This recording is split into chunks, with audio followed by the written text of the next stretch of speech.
When the Alberta NDP's minimum wage proposal died at second reading last November, the party leadership predictably cried foul, accusing the government of voting against workers. However, recent evidence from California and Alberta support the government's position. Minimum wage mandates destroy the jobs they claim to protect and hurt young workers most. Bill 201, an Alberta NDP private member's bill, would have raised Alberta's minimum wage from $15 to $18 over 3 years.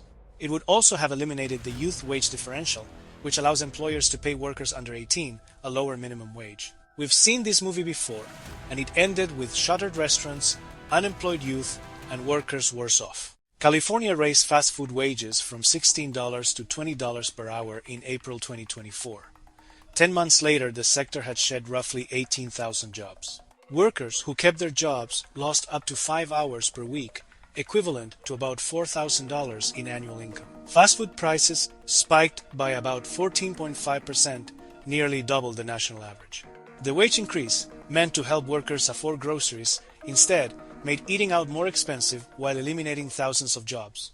Albertans don't need to look south for cautionary tales. When former Premier Rachel Notley raised the minimum wage 47% between 2015 and 2018, University of Alberta labor economist Joseph Marchand estimated that roughly 25,000 jobs were lost. His peer-reviewed research confirmed significant employment losses concentrated exactly where economic theory predicted, among young workers and rural communities. Workers aged 25 and older showed no significant job losses, but youth aged 15 to 24 had significant declines. This pattern isn't coincidental. When governments mandate wages above what a worker's productivity justifies, employers face a brutal calculus: absorb the cost, cut hours, raise prices, automate, or don't hire. For experienced workers, employers often absorb the cost. But for teenagers seeking first jobs, employers increasingly choose not to hire. Entry-level jobs aren't just paychecks.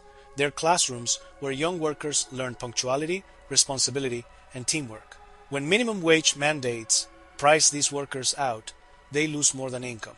They lose the experience that builds careers. The timing of Notley's increases was catastrophic. Oil had crashed, Alberta was in recession, and the government imposed massive wage increases on struggling businesses. For many Calgary businesses, higher mandated wages collided with sharply rising municipal costs. Then Calgary Mayor Naheed Nenshi oversaw property tax increases that squeezed businesses and far outpaced inflation. Restaurant owner Darren Hamelin faced a 97% property tax hike. His Escoba Bistro closed after 20 years. Abruzzo Ristorante shuttered after 29 years, citing ever-increasing city property taxes. Albertans should understand exactly what the NDP wanted to repeat. Bill 201 contained no regional variation, despite clear evidence that rural areas bore disproportionate job losses. It contained no economic conditionality, meaning increases would have proceeded regardless of whether Alberta was booming or busting. Most remarkably, it would have eliminated the youth differential entirely, ensuring young workers faced even higher barriers to employment.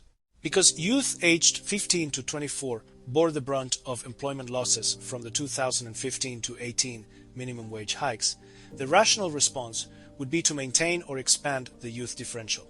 Instead, Bill 201 proposed eliminating it. Many New Democrats favor lowering the voting age to 16, yet they would harm the very people whose votes they hope to court.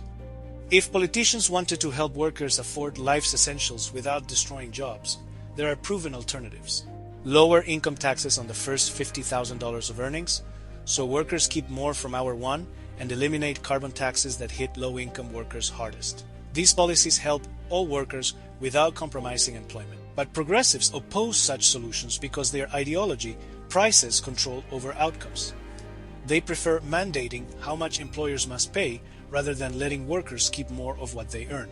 Bill 201 was political theater designed to fail. The real test comes when Albertans decide whether to implement policies already proven destructive, crushing Calgary businesses while minimum wages climb, learning little from documented job losses. The Smith government made the right call. Alberta's minimum wage has remained stable since 2019 because legislators learned from the Notley-era disaster. The compassionate-sounding promise of higher mandated wages consistently delivers the opposite of its stated intent: fewer jobs, reduced hours, and closed businesses. The minimum wage bill deserved to die. The ideas behind it should stay buried.